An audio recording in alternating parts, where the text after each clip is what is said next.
Hello guys, আজ আমরা দেখাবো সিঙ্গার SM024 একটি ইলেকট্রিক সুইং মেশিনে কিছু কমন সমস্যা হয়, যেটা কিনা আমরা নিজেরাই ক্রিয়েট করে থাকি। এই যে প্লাস্টিকের নবটা ভেঙে যায়, সুইং সিলেকশন নবটা ভেঙে যায় এবং ভিতরে যেই সুইং সিলেকশন গিয়ার বক্সটা আছে ওটা আটকিয়ে যায়। তার মানে আটকে যায় বলতে কি, এখানে যেই দিক নির্দেশনা দেওয়া আছে যে আমরা এতটুকু পর্যন্ত ঘোরাবো, তারপরে আর ঘোরাবো না। এর চেয়ে বেশি ঘোরাইলেই তখন এটা গিয়ারগুলো একটা আরেকটার সাথে উপরে উঠে যায়, তখন আর কাজ করে না, জ্যাম হয়ে যায়।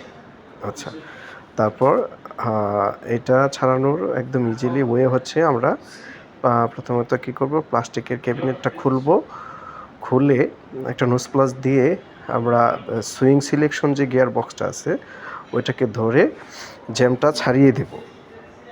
একদম একটু আলতোভাবে, একটু জোরালোভাবে ধরে তারপরে ঘোরালেই আমাদের জ্যামটা ছুটে যায়।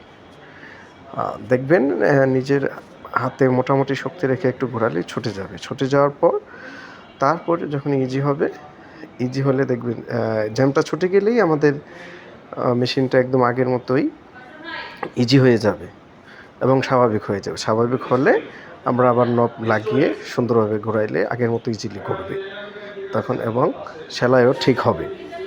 আচ্ছা, যেমন আমাদের এখন এই জ্যামটা ছুটে গেছে, ছুটে যাওয়ার পরে এখন মেশিনও সুন্দরভাবে দিব্যি আগের মতো ইজিলি ঘুরতেছে এবং সেলাইও ঠিক হবে।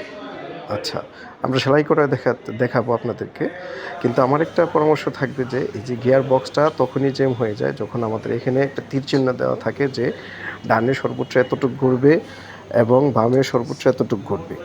সো এতটুকু যাওয়ার পর আমরা জোর করে ঘোরাবো না, না ডানে না বামে, তাহলেই আমাদের এই গিয়ার বক্সটা আর ভাঙবেও না এবং জ্যামও হবে না। আর যদি এই দিক নির্দেশনাটা মেনে আমরা সুন্দরভাবে কাজ করতে পারি, তাহলে এই মেশিনটা আমরা লংজিভিটি ইউজ করতে পারবো। এটা খুবই সুন্দর একটি মেশিন, খুবই সুন্দর একটি সেলাই মেশিন ইলেকট্রিক, যেটা দিয়ে অনেকগুলা সেলাই করা যায়, অনেকগুলা ডিজাইন করা যায়, অনেক কিছু করা যায়। তবে আমরা যদি এটাকে প্রপার ইউজ করি তাহলে আমরা লং টাইম ইউজ করতে পারবো। আমরা সেলাইটাও দেখাই দিচ্ছি। এই যে এখন সেলাইটাও ইজি হয়ে গেছে, এই যে একদম সুন্দরভাবে সেলাই হচ্ছে।